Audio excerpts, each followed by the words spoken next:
So thanks for coming. We'll be talking about the meta crisis and AI and the call to wisdom. So it's a topic that is very relevant right now. I don't know how many of you have heard about the meta crisis. Yeah. Okay. Do we know why it's so significant? Any ideas? You see, they want to put your hand up, so you're going to have to tell me what you think. Everybody else was, we heard about it, but we're not putting our hand up.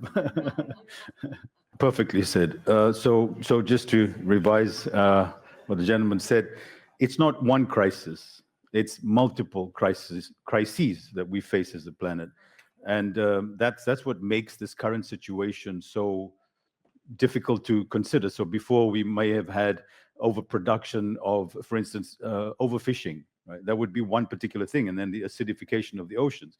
Then we've got ecology as a crisis, and we've got technology, finance, economy, culture, all these types of things.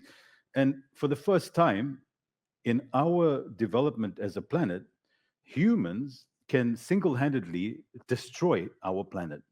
So we've come to a point now where we're coming close to what they call planetary boundaries.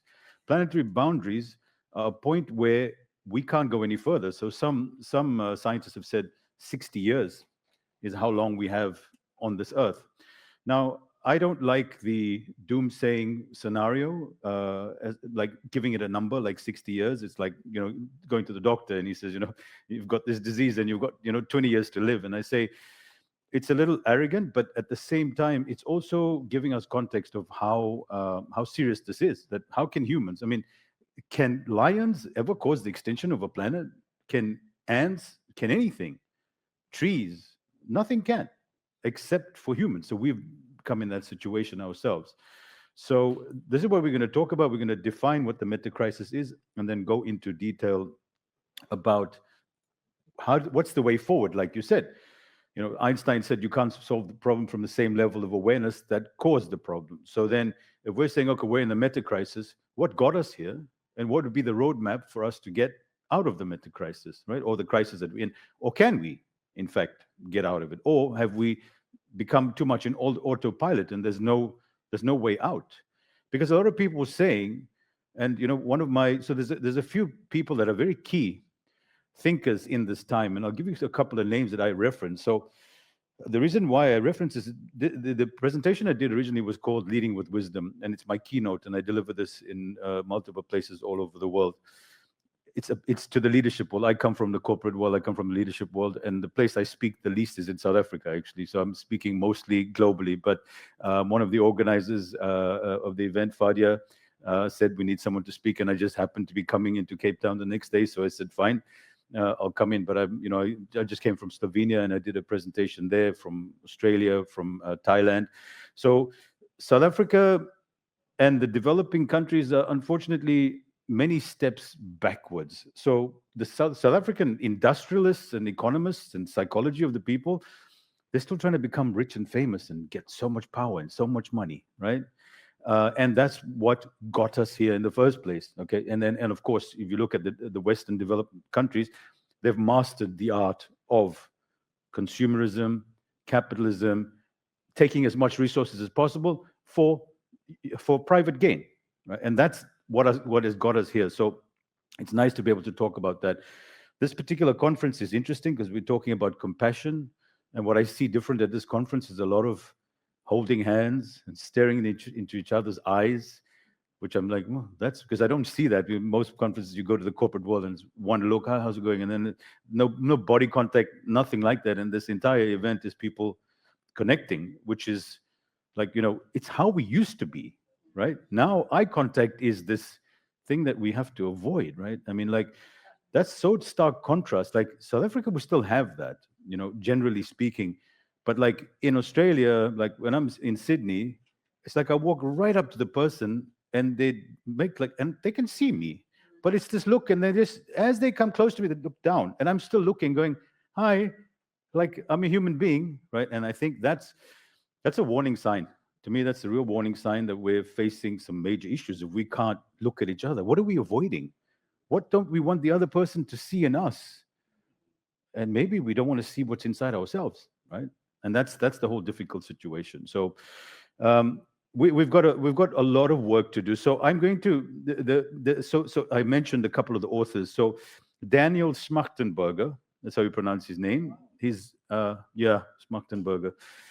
He is one of the intellectuals of this age, and an incredible resource that we have. So look him up. So he did a presentation on the meta crisis years ago, and I was blown away. So check it out on YouTube, right? And then he did another one. I quote him. I'll give you the spelling, but Schmachtenberger. Just types as you like. I mean, Google will be able to reference it. I'll get the spelling up there for you. Then you have John Vervaeke. John Vervaeke is also excellent. He's another man to look up on this particular issue. And then my hero, my favorite, Ian McGilchrist. Now, Ian McGilchrist is a legend. I mean, I think he's either based in Oxford or Cambridge. I think, I'm not sure. So I said, after looking at AI, I withdrew. This was a couple of years ago, and I went, "Whoa, this is major." And I felt something in me going, "Okay, we've just given birth to something quite considerable here." So I withdrew. And all the speakers, though I'm on the speaker circuit, right? And the guys that get booked the most are the guys who have AI, and they're talking about what's coming, the dazzling, and they all get booked out. And they always ask me, "Would you want to talk about AI?" And I said, "No, thanks." Why? Because I don't want to jump on that train, because part of creating the future is by talking about it, right? So if I'm all going to be talking about what's the future, and the question everybody's got is, whose jobs will be taken? Because that's what we want. We want to know if our jobs are going to go.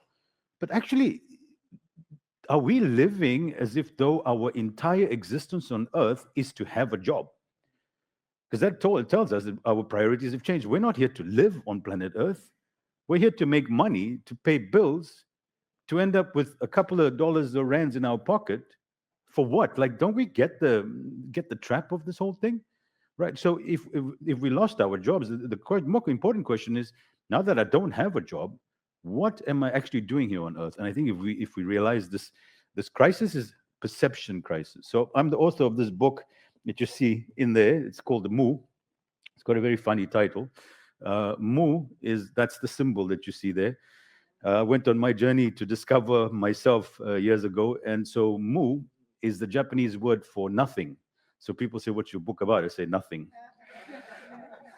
And I laugh, and they look at me going, "Okay, this guy's just strange." But it's about nothingness, about what is that nothingness, because we're looking, the opposite of nothingness is everything, right? Because we're focused on objects. And I'm saying, if we had to see, for instance, what's the one thing that makes this room possible, and it's staring us in the face? Any idea? Give me some. Buenos. But I'm talking physical, huh? Space, right? Because if there wasn't this space, you'd be over here. We'll all be together with the chairs, but that space, which is unnoticeable, and same thing with music, right? What is the most important part of the music? The spaces, right? And that's where and I was like, wow. And then I went to the Japanese, and they have this word called mu, which encompasses all of this. So that led me on that particular part. So then I decided to write a book, and I just completed it last week, the first manuscript, and a publisher, which I won't disclose the name yet, has agreed to publish it, which just blew my mind. So I'm waiting for the final sign off on that. So the world will see what I'm talking about as far as this, because I'm saying, and it's not me proposing a solution to the world, is seeing how my life collapsed when I looked at the world from the level of thinking that I was brought up with. We all were. It's destructive. It's not productive, and it's not efficient. So looking at basically outcomes based, right? Okay, so what do I get out of it, right? That's so. Why should we go for dinner? I don't know this guy. Is he someone he can introduce me to? You want me to just go for dinner? I'd rather go have KFC or whatever it is, right? Let's hope you're not eating KFC, but unless they're sponsoring the event, which they're not. I did that at one event, and they're actually one of the sponsors. It's still pretty shit food, I mean, there's nothing you take away from it. So let's name the meta crisis. The meta crisis, Daniel Schmachtenberger. Oh, there's the spelling, if you ever want to look it up. Right. So Daniel Schmachtenberger has called the meta crisis a crisis of crises. Right. And it's such a tricky word, because if you have multiple crises, then what is it? Crises. I'm just thinking, how do you define that? So yeah, it is. And now when he talks about a generator function, we're talking about the operating system. We're talking about a particular sequence of code that now installs or enables massive issues, and I'll talk of some of the issues that happen. So it's not a single problem, but a failure of sense making. And now sense making is the problem that we have right now. What is common sense, right? People say, don't you have any common sense? What is common sense, right? And if you look at the world today, does anything make sense? So, Jiddu Krishnamurti, who was an incredible teacher from the 60s, he said to be well adjusted in a crazy society is not a sign of good health. So if you are normal and you're just functioning, oh yeah, I love my life, everything's fine, you're mad. You're honestly mad. So to be well adjusted and go, yes, I do my yoga, and then I do my breathing, and then have my breakfast with my chia seeds and my blueberries, and life is wonderful, right? And they're normally staying by themselves, and you're having Facebook and Instagram, so they can avoid uh, human contact, right? Because that's the most irritating thing is other people, right? It's Alfred Adler, this great psychoanalyst from the 70s, and he said all human problems stem from interpersonal relationship problems. It's the other that's the problem, right? It's never us. Now, this is a very nice chart, which AI made, by the way. Don't tell anybody, because I couldn't draw this up. So, so, so this is interesting about how they all link together. So politics, technology, and this is the meta crisis at the center of all of these things, right? And we're going to go through them. So let's begin with ecology. So we look at it in ecology. Industrial agriculture maximizes short-term yields. I read a book called The Globalization of Poverty years ago, which really surprised me about uh, poverty as something that we institute. And for instance, aid that's given to countries that didn't need aid in the first place. And there's this whole thing about aid. Now with Trump, of course, aid has changed quite a lot as well. But they make them plant a particular crop that destroys the underlying soil, right? Coffee being one of them. Now the people in that place can't feed their people because they can't plant vegetables to feed their people, and now they need aid from the wealthy countries who drink the coffee. So now you can't feed your own people, you need aid. So I was just thinking how, it's quite messed up. So there's again, so short-term gains. And the most important thing that I want you guys to take away from this is how we perceive and think. And it's called attention. Attention means attending to, right? How we attend to the world. And we're going to go into that. And then I'm going to talk about reductionist thinking. Has anybody heard about reductionist thinking? Yeah? Okay. Okay, good. So meta crisis in politics, right now, the political landscape is quite shocking all over the world. I don't think there's any country that stands out to me where you go, well, there's a model of democracy in action. You'd have to go back in history, right? Because currently looking around you, I don't think there's any country that I can say, oh, there's a model to follow. Unless you guys can think of one. I don't think so. But anything based on modern day capitalist democracy, because it's infused with capitalism and reductionist thinking, calculative thinking, which we'll talk about as well, tribal identity replaces truth. We see it in South Africa, right? When I had to go drop somebody off into one of the townships the other day, and it was overwhelming. It was overwhelming, the disparity, as forward as we go. Not to blame, because that's the trick of the ego. These people are like that, and we're like that. No, we're not saying that, because it's about compassion. Okay, what do we all need to do, right, together? In health, this is a big thing for me, how we've reduced everything to small bits. So your fingers over here, and that's just isolated from the rest of your body. Something's wrong with one of your organs, so we cut the organ out, we change the organ, we treat the organ. And that's how we treat society, how we treat relationships, right? It's not you that's the problem, it's something else or someone else, right? And it's very big for me. And I went because I have a great passion for traditional Chinese medicine, Ayurveda, and ancient holistic treatments, which are now coming back in resurgence and become the most talked about things, because the Western medicine in many ways is failing, because Western medicine is backed by these industrial machines who are in it for the money, right? So that's what we do. And of course, it has direct impact on our personal well-being, so we're interested in it. So that's a big thing. We'll come back to that. We'll talk a little bit about that. In technology, yeah, everything is being accelerated. So we've got systems and algorithms that want to keep us connected, but in the process, disconnect us. So how does that work? And now we have online communities. It's actually an oxymoron because a community is not online. A community is with people, right? So the whole thing and the attention economy. So you get free content, but then who's paying for it?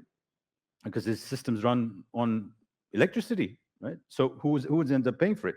So in order for them to make money, they need your attention. So here's one of the fantastic facts is that something like 80% of all the natural resources on Earth have been mined, right? Fossil fuels, gold, whatever. The last remaining resource on the planet is what? Human attention. You are a resource that is commoditized. Your attention is wealth. Every second of your attention is being sold. And yet, with the illusion of we're going to teach you more, and Instagram tells you, it shows you exactly what you want. So you're on the platform. And how do they make money? From your attention, which is quite something. Shoshana Dubov, incredible thinker as well, who speaks a lot about the attention. I think the book is called The Attention Economy, worth looking at. So this attention thing is a big thing. So it's not just problems we face, it's a collapse of wisdom, perception, and presence that generates them all.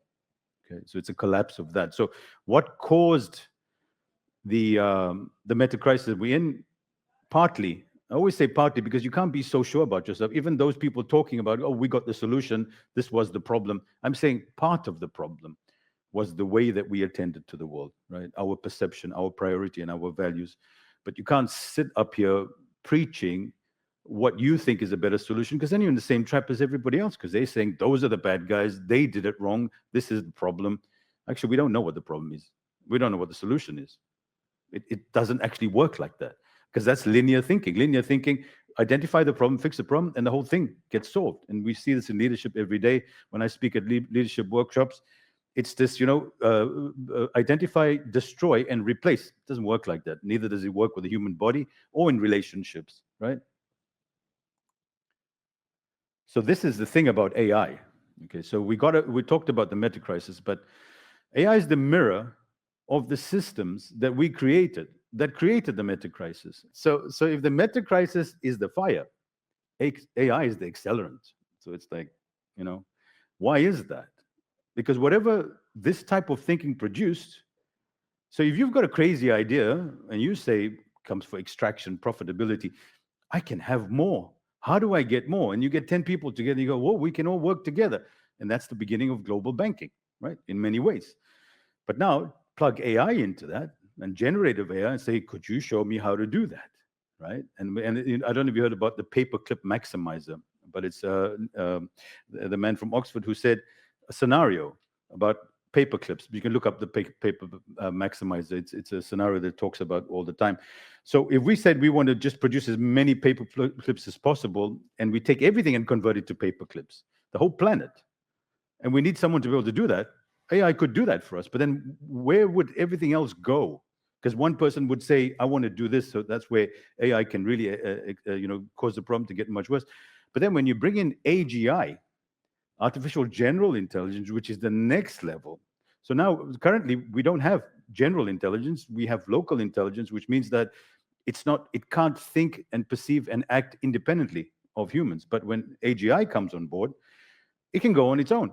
So if it has an idea in its head, and it's all linked to systems humans built, it could destroy the planet in 10 minutes, right? And that's the problem. That is the major issue. And that's what people like Daniel Schmachtenberger and other people are raising the alarm, saying, there's a guy called Tristan Harris.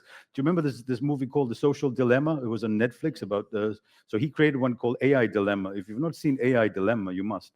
So I'm part of Tristan Harris's foundation because I think it's a very important project. So Tristan Harris is one of these people talking, quite loudly. Okay, so there's the problem with AI. Okay, so again, here's our systemic risks that happen, right?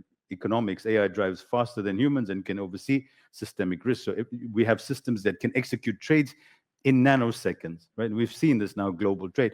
Something happens wrong, And there's human beings, right? Because we have products, we have services that are going global on markets, and all these markets are just electronic impulses. Yet there's actually human beings behind it, and there's actually a planet that's at stake here. Politics, we see that, the convincing arguments, the proof and the justification for things, and it's not, there's so many different issues, and they're saying, and they're justifying it. And actually, there are people who are tribal going, yeah, well, that makes perfect sense. Yeah, I'm with this guy.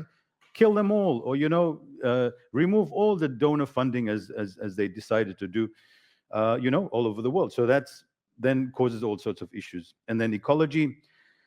I'm going to talk a bit more about that. And Dr. Zach Bush, who was in Cape Town recently, everybody know Dr. Zach Bush. If you haven't, you should look him up. Incredible resource as well. He's very important for our current time. And then our attention economy hijacks reflection. So we don't have any time to think or to consider or to ponder. This is one of some of the things, and this is where Zach Bush, the second point. I didn't know this. I was quite shocked. 80% of all the arable soil is biologically dead. That's alarming. 80%. We killed it with fertilizers. So then we have 20% left. And from what I know, guess where the largest landmass of arable soil still exists? Africa. So that's a problem. To me, it's quite alarming. And then, this acidification of the oceans with the overfishing as well. So and then we have wind farms, which cause all sorts of other things as well. So we're trying to solve the same problem from the same level of awareness that created the problem, and that's the issue. So if we continue this mode of thinking, I'm going to talk about calculative thinking and what it is, and then meditative thinking. Anybody heard of calculative thinking versus meditative thinking? It's only till recently that I heard about it, but I'm going to go into that. So from breakdown to breakthrough. talk about we made it. We are called to be architects of the future, not its victims, right? Buckminster Fuller, if you haven't seen his stuff, he is incredible in his way of thinking. And he said something about to the effect of that we can't fix a broken system, we've got to spend all the time creating a new one. And that's what we do. And then I talked about that. So we don't need more speed, we need more depth, we don't need more intelligence, we need more wisdom. But when we talk about intelligence, we have to break that up, because we need more intelligence, but not the type of intelligence that's currently running the world. So I love this symbol. Isn't that powerful? I always just have it in there. I don't know what it's supposed to do, but no, there is a purpose behind that. That's the symbol of yin and yang, right? The two polarities and the opposites. And reductive, rational thinking can't see how the white fish, it's supposed to be a fish, or the eye of the fish, is related to the black, right? But as you can see, the lines between the two are very thin. And yet the two of these form one circle, right? So there is no duality. In fact, it's only a perception, wrong and right, right? And Rumi, I don't know if you have any Rumi lovers in here, but he says, I think there's quite a few at this conference, but beyond right and wrong, there is a garden. I will meet you there, right? But a lot of people, I think, misinterpret that, and it's okay if you do, because there's benefit in that as well, that he's talking morality. That's right, that's wrong. No, in fact, he's saying when you go beyond the dualistic mind, you come to unity. And that unity is the field of awareness. And that awareness has no separation, right? So logos, coming from the Greek word logos, which is language, is to bring out of, right? So you're taking something that was once not created into the created. The moment you mention it, you're creating it. And the moment you create it, you're creating duality. Because is that right? Is that wrong? But before it was created, there was no right or wrong about it, or left and right. And remember, our entire society is now based on AI, which is based on binary, which is based on zeros and ones. The entire thing is zeros and ones. So that's how we perceive. But it's only one portion of our brains, right? That's your rational thinking brain. So this is where we move to in order to overcome the situation. And we start locally, which impacts globally. And that's, I think, part of what the conference is doing right here. So individually, we need to embrace wisdom. So what is the inner architecture of wisdom? So I explored a lot about this. So Holistic thinking versus reductive thinking. Reductive thinking takes everything into smaller bits. A lot of people attribute that to Newton, right? Because Newtonian physics, everything in the measurable bits, very useful. Let's not deny that. But there's another side to it, right? And we're seeing the whole, right? And that's what we talk about holistic altogether, like the yin yang symbol. There's two separate parts. There's white and black, but together they form the whole. Can you see the whole? But you see, we have Ian McGilchrist talks about the two sides of our brain. We have the left brain and the right brain. The left brain is reductive. It separates things into bits. Right brain is holistic, and the right brain is linked to the heart. Sees the whole picture, not just fragments. And in fact, that's then linked to the feminine energy rather than the masculine. That's right, because it's seeing the holistic, the whole thing, right? And so, yeah, we've got to listen to women more. There's quite a few here. Yeah, I agree with that. Yeah, I always say when I started listening to my wife, life started making sense. She never made any sense, but life made sense to me. No, because she's like, you're not getting it. And I'm like, but I am. And she's like, no, you're not. I'm like, okay, you're right. I don't get it, but you're right. No, it's true. It's true, though, because that's what it is. It's like looking beyond what your brain is stopping you from seeing, embracing paradox, right? And so there was a great philosopher, and I talk about that in this book called Nagarjuna, Buddhist philosopher, and he talks about a thing called the tetralemma, which is four equal propositions that are all true. Do you know what a dilemma is? A dilemma is two equal propositions that are both generally not good. But the tetralemma is four. So let's talk about a person, and this is like logic, using logic. Is he a good guy? Is he a bad guy? Is he a good guy or a bad guy? Or is he none of them? All four propositions are equally valid. And those are paradoxical. So he's a good guy and he's a bad guy? Actually, he may not be either. Now, if you apply that to any question, statement, you sit there going, I can't decide. And that's what you want, because you can't be so sure about yourself, right? Because everything has possibilities. It's just perspective shift, right? And that brings up, to me, it opens up two new regions in your brain. And you're like, oh, that's the world that I see. And it comes to a personal level as well, what you think you can achieve and what you can't. And people who take psychedelics, then they're like, oh, because you know about this thing called the DMN, right? Which is your default mode network, right? How it is in a particular state. Yeah. So when you take psychedelics and all the regions of the brain then come together, and you're like, but it is possible. For one example, or you see things in a complete way rather than a limited way. So, and then I talk about embodied decision making in our body, because wisdom doesn't lie just in the head; it's in our bodies as well. And men generally, because I can attest to that, and all the men that I coach, because I do coaching as well.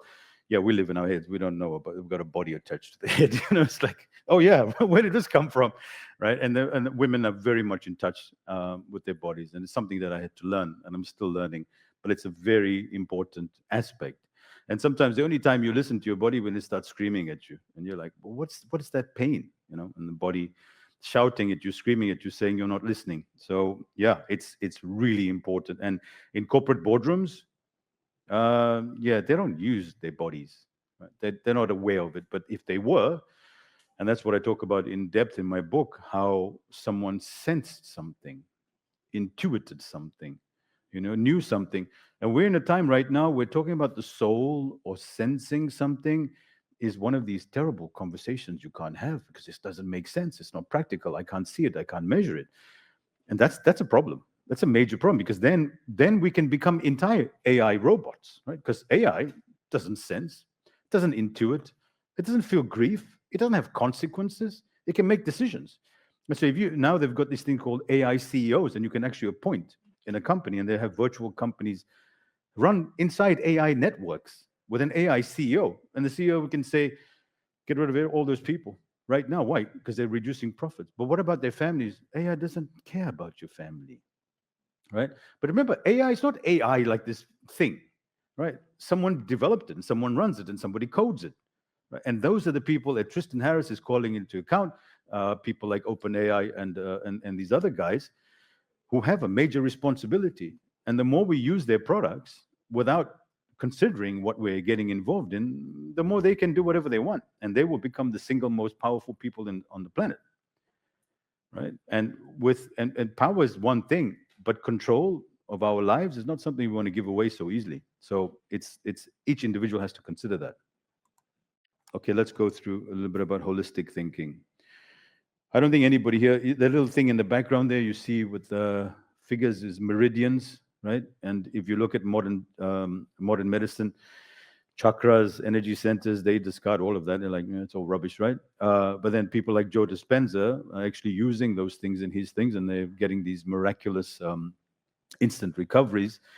So the ancients knew a lot about things, and we know not as much because modern medicine is something like 300 years old. But it seems like it's the authority. Everyone gets sick, go to the doctor, get antibiotics. That's what we do, right? But that's not how wisdom was. You see these people. If you hear stories like my grandmother used to say, boil this herb and add this thing and add that. I'm sure if you're connected to the wisdom in Europe, they think that's all strange because even they don't talk to their grandparents anymore. They're so disconnected. But all that knowledge from the ancient wisdom that we knew about is all discarded, and it's normally carried through folklore. So I was lucky. I was raised by my grandmother, and you just hear stories. Why would you do that? But there is wisdom that you don't know about it, but it doesn't make sense. Yet there is an outcome, and it's actually in your favor, right? I mean, you guys know what I'm talking about, right? So that's the elders. Where are the elders?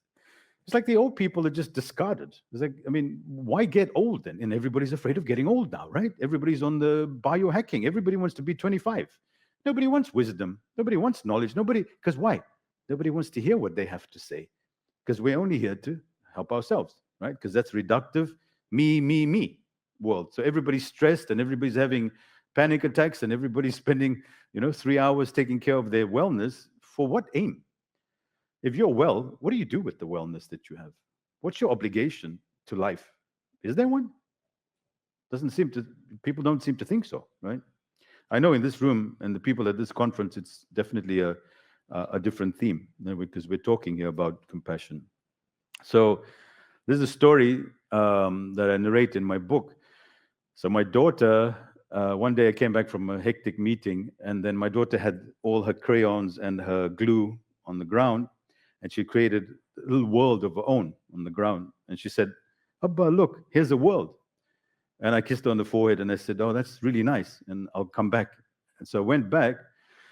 30 minutes later, I came back. It was all gone. She packed up everything. And I had lost that moment to be in my daughter's world, to enter, being myself, being present for her and seeing the world through her eyes. And that really made me think, like, what am I doing here? So then, I took that lesson, and it happened a few weeks later, and she called me again, and she had made some things up, and I said, no, this time around. So I sat down immediately. I left everything at the door, and I sat down, and she had another sort of world with the trees and things like that, and she had a figure of me.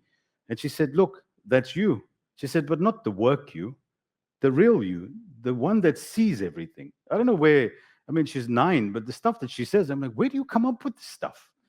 She says, that's the real you who sees everything. And it was like a village, So I realized what she was saying is that you sit here quietly and you just observe, and by your presence, everything in the village is taken care of. That was the lesson, the most profound lesson.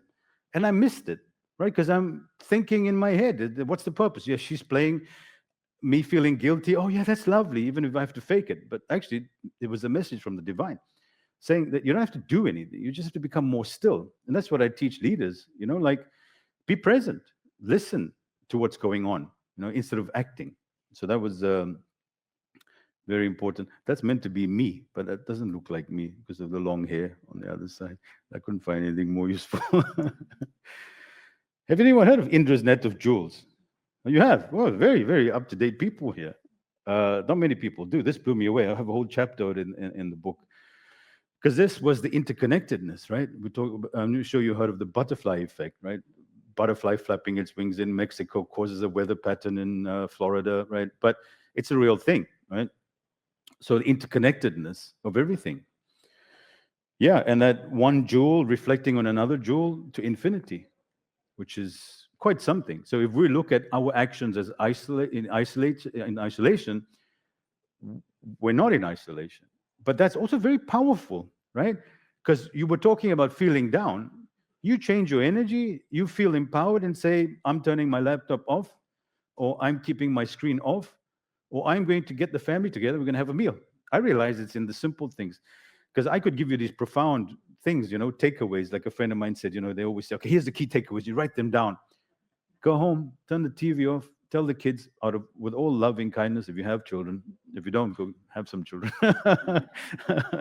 uh, and have a meal and just be present. That changes the whole game. And it doesn't sound like much, but it is one of those things, because that has an effect, right? And it's all very relevant. So, yeah, because our ego mind think that we live in isolation, but we don't. We actually are collective, and not just collective as human species, as an organism on the universe. I always love looking at the Fibonacci sequences in nature, and how, like the spiral, and how it all links together. It's really wonderful to see this interconnectedness. So that's nature, right? The elegance of anti-structure, non-linear thinking, right? And it's very easy for women to grasp. You guys, I'm very jealous about you guys, because you guys are like, yeah, we get that, right? Because it's not just, I mean, I must say though, a lot of the women in the modern day context have almost mastered the art of the male reductionist thinking in order to conquer that domain, which is understandable. But they've lost touch with something, right? So I have these conversations with them, and I'm like, you're more of a guy than you are a woman, right?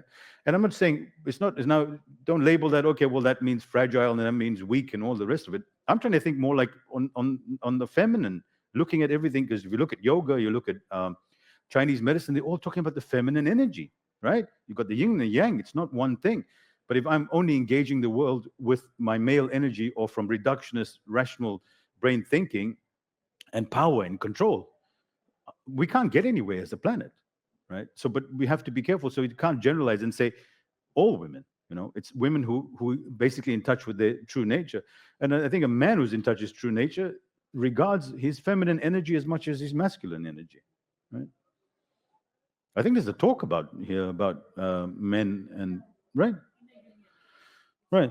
There we go. Yeah. So the interdependency is also really interesting. So the quantum universe fascinates me. I spend too many hours watching stuff about the quantum universe on YouTube, because it's just so fascinating, because it makes sense to us, right? Something in us says that makes sense, but then rationally it doesn't.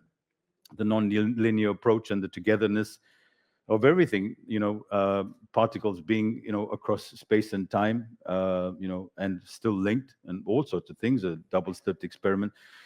But there's a guy called Federico Fagin. Have you ever heard of Federico Fagin? You should look him up. Federico Fagin is the man who invented the silicon chip, right? Now, he came up, so he's got some wonderful books on the topic as well. And he talks about, rather than quanta, which is quantum, right? He talks about qualia. So singular experiences rather than singular items, which is really interesting, because really everything on this planet is an experience. There's a witness of that experience. We won't go too much into that, but there's a lot more dimensions that AI can't capture. And don't get me wrong, AI is not the problem, right? It's our relationship with the planet and our values that needs to change. And then AI can be a wonderful tool, because it'll only amplify what we have inside of us, right? I don't know if you saw this, but the Tokyo network modeled the network systems on the most efficient paths and travel on the mycelium, and how they spread in the trees underground, which just learning from nature. Yeah, and the Japanese are really amazing at mimicking, and it's called biomimicry, right? It's a whole science how to find stuff in nature. So that's really interesting as well. Yeah, this is amazing how nature communicates. And tomorrow I'm going to do a thing on networks. I'm going to talk a lot about cellular communication, and how our internal systems, nature, ants, and there's the science of emergence. I don't know if you guys know much about emergence in nature, about, new things coming to an existence. A fascinating topic. So that's very important as well. The crucial role of diversity, and we know this. So in emergence theory, the strongest components of any system have the most diverse of components, yet there is a unified, holistic perception. You could say it embodies an ethos. We're different, but we embody the same ethos. So we're not different for the sake of being different. So if we're all collective, like here, different colors, different genders, but there is a collective input. We're all here to listen to me, for instance, or the talk, right? But that is the collective intelligence. So it doesn't. So we don't need everybody that looks like me to benefit from the talk, right? And that's the. Or I don't need to look like one of you to benefit. Yet what I'm saying has relationship, has relevance, and that's emergence, which is a fascinating topic as well. Self-awareness is this big thing that I always talk about. We can talk endlessly about the world and what's wrong with it and what's right with it and how to fix it, but if you're not aware of yourself, so I've got chapters about your own biases, your own limitations, what you think, and the more you can contradict yourself, the more honest you can be. And those that are so sure about themselves have a major problem, right? So if every step that you take, every step that you take causes you to reflect and pause, you guys like that? Yeah, so I mean, but that makes you more, because if you think about the Zen master, I always use the analogy because I spend time with enlightened people. They are very sure in their footsteps, in their groundedness. But then you ask them, "What do you think about the future?" And they go, "I don't know." And that comes from a great certainty. They don't say, "Well, I think we should do that," because that's rubbish, right? So there's great certainty in uncertainty. Now that's a paradox. Does that make sense? Yeah, it makes perfect sense, right? So wisdom involves connecting with one's emotions and intuition, right? Using intuition. Well, it was then, when that alarm went off, how many of you could sense that it wasn't something to panic about, right? Because it was that sensing. Now, there's this guy called Rupert Sheldrake. Have you guys heard of Rupert Sheldrake? You've got to look him up, right? He did an experiment on telepathy, right? Because now modern day science says, well, that's rubbish, right? The sixth sense. And so he did this experiment with dogs, knowing that the owners are going to be coming home. And the dog knew something like 20 minutes before they checked. And they also did this thing with plants. Did you see that? Where the plants could sense the owners arriving home, right? So, yeah, now we've discarded all of that because it doesn't fit into our model of the world, right? So there's a slide that I want to take you to and then come back to this here. We don't know as much as we think we do, right? Because sixth sense doesn't exist, which is amazing. I'll tell you the story behind this. So if you look at this, did you know that only 2% of all the DNA in our body is known, and 98% of it is, what do they call that? Junk DNA. Isn't that a lovely term? It's all rubbish, right? Is it rubbish? Or is it what you don't know or can't measure yet? That's good. That's the kind of impression I like to see, jaw dropping. So it was interesting that one of my presentations was a lady who worked for a gene editing company, and she came up to me after the presentation because I'm basically saying, you guys think you know so much. She said, "Can you come talk to my team?" And I went, "How?" Like I didn't, because I thought, well, and then I laughed because she said, "You said that thing about DNA. Could you talk to my team about leadership and things like that?" And I was like, I didn't see that coming, So yeah, because maybe there was some validity in it. So then what navigates and changes the expression of the 2% that we can measure, right? What the ancients knew about. Chi, prana, right? What is that? Life force, energy, right? There's things that we can't measure. And now the rest of, look at it. Now we've got most of the known universe, 5%, right? All the galaxies and all the stars, that 5% of the universe, the rest of it is unknown. And what do we call that?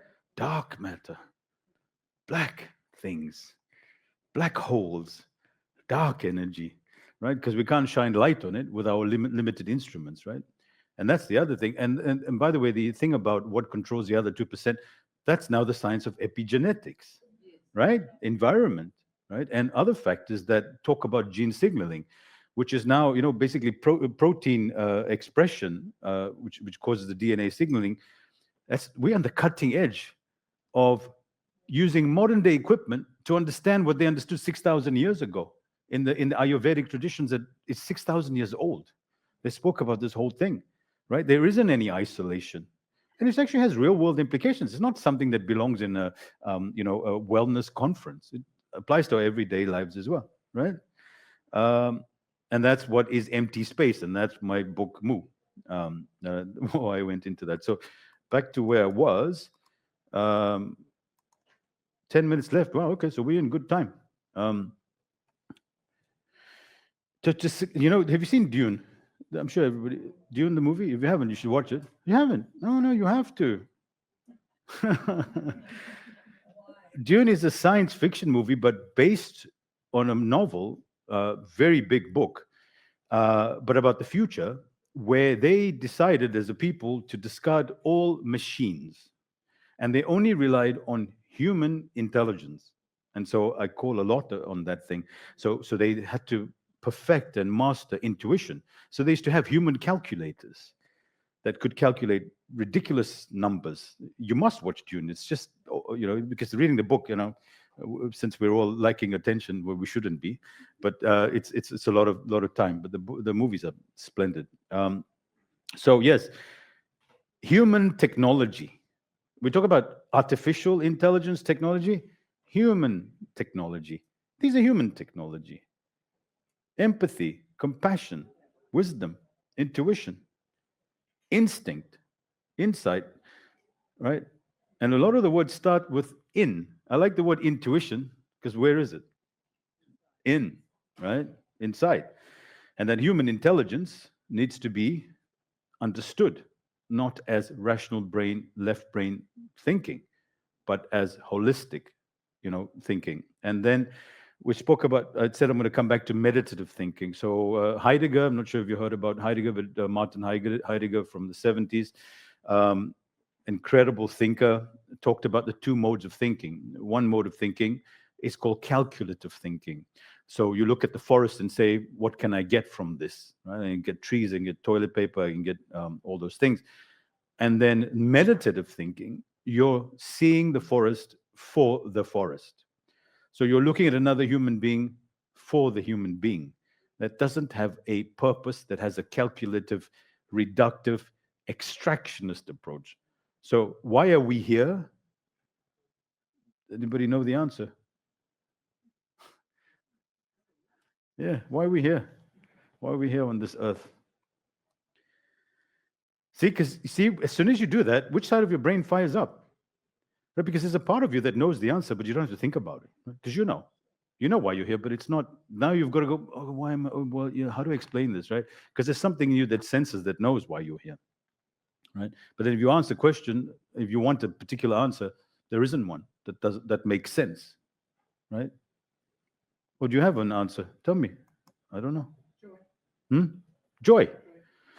Yeah, but that's really interesting because then what causes joy, right? Is it you and yourself and your happiness and tickling yourself till you get happy, right? It's not, because you can't be joyful in isolation, right? And then we got to look at this whole planet thing, which is such a nightmare, But by yourself in the spa while you're getting your pedicure, I mean, the whole world dissolves. Everything's happy. It's joyful. My wife loves pedicures. I don't get it. It's not a thing a man gets, unless not the thing I get. But there's a lot of joy. You too. I thought it was a woman thing. Oh. Have you had one? Are you smiling? You had a pedicure. You haven't also. Okay, so it's not a woman thing. Okay, that's good to know. See, my blind. Well, yeah, see. But thank God I'm self-aware. I've been checking.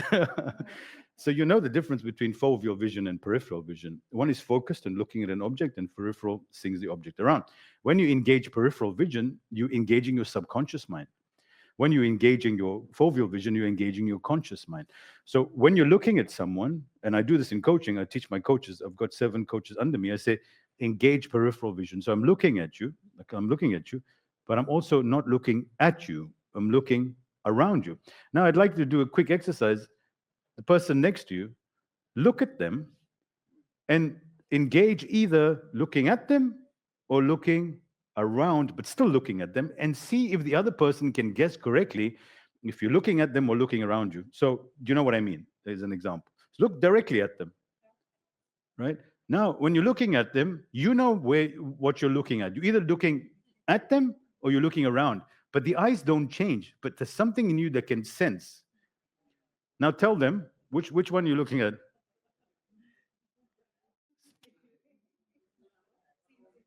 Do it 3 times. Do it 3 times.